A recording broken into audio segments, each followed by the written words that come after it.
I'm giving away this free double-sided printable. Today we're going to be talking about what a habit tracker really is, why it works, why it fails, and how to use it in real life.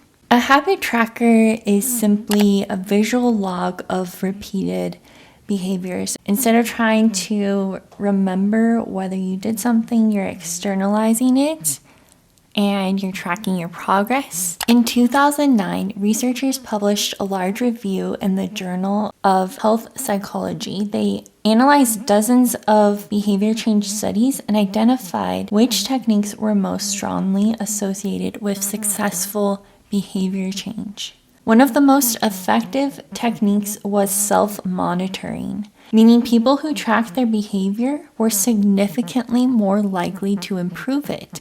And so that's one of the reasons why a habit tracker can be helpful. Tracking increases awareness, and awareness can increase follow-through. This printable comes with these habit trackers that each have 31 boxes, and you can use this in several different ways. Maybe you want to just track one habit. This first tracker is March to take vitamins, and then we have April take vitamins, May take vitamins, and so on. And it just continues on into the next page. Or you could track multiple habits at a time.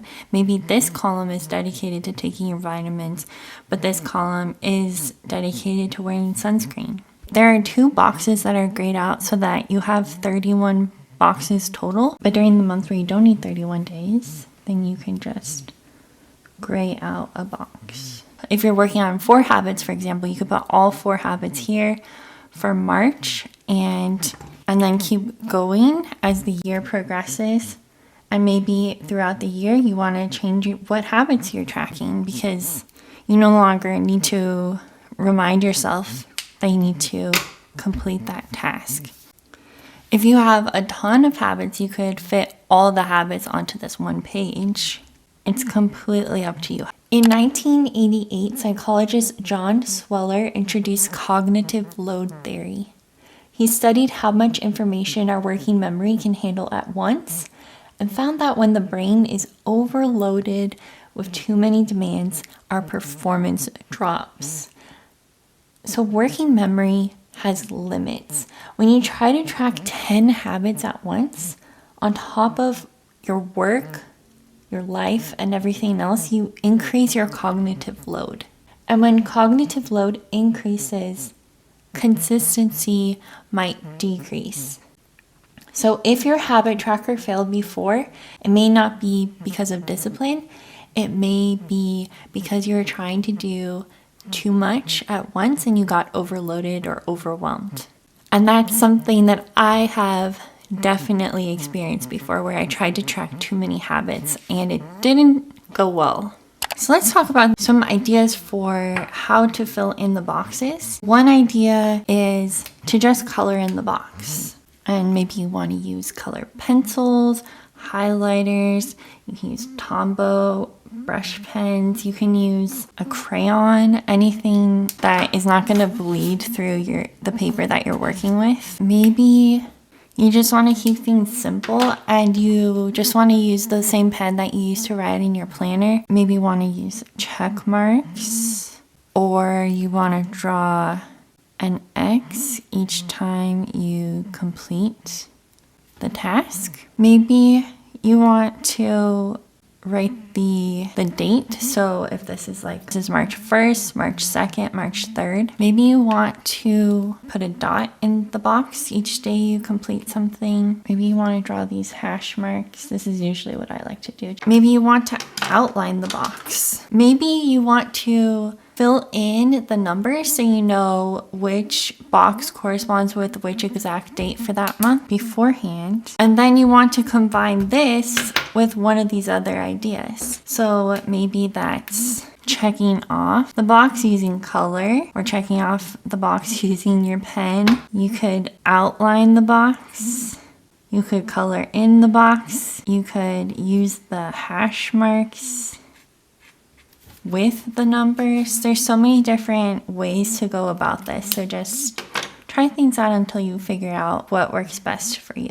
You can even draw a symbol. Like here I have hearts. And maybe different habits have different symbols. So maybe you want to do hearts for one habit, but then stars for another. There's so many different ways that you can go about this. And I'm sure that people have come up with more ways than just what I have on here.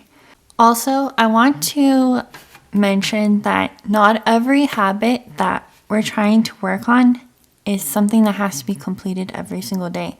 Maybe you're trying to do it every other day or a certain number of times per week. So you can still use this habit tracker for those examples.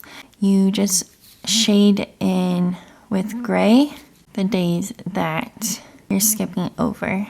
So it's just something to keep in mind that it doesn't have to be done every single day. How do you choose your first habit if you're just getting started?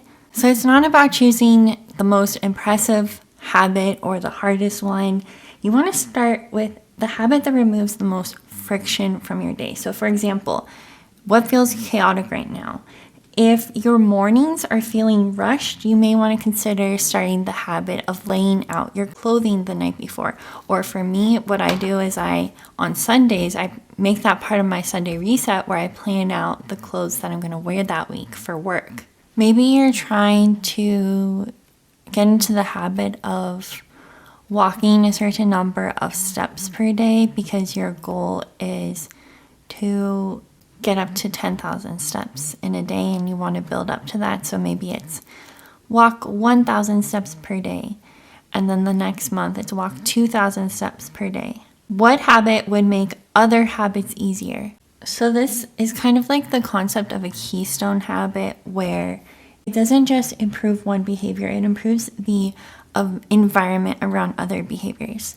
So maybe you want to get into the habit of going to bed by 10 o'clock each night.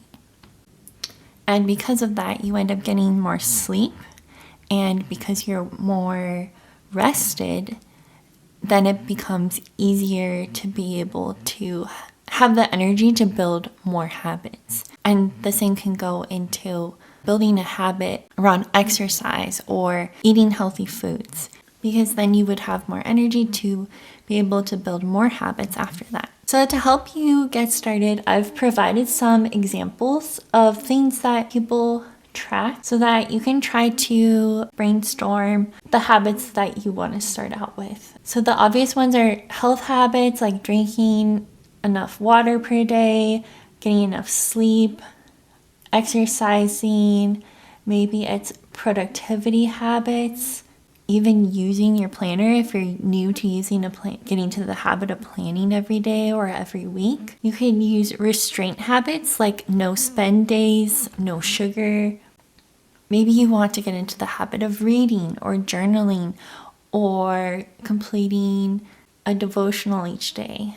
4 practical tips. Start with one habit and build from there.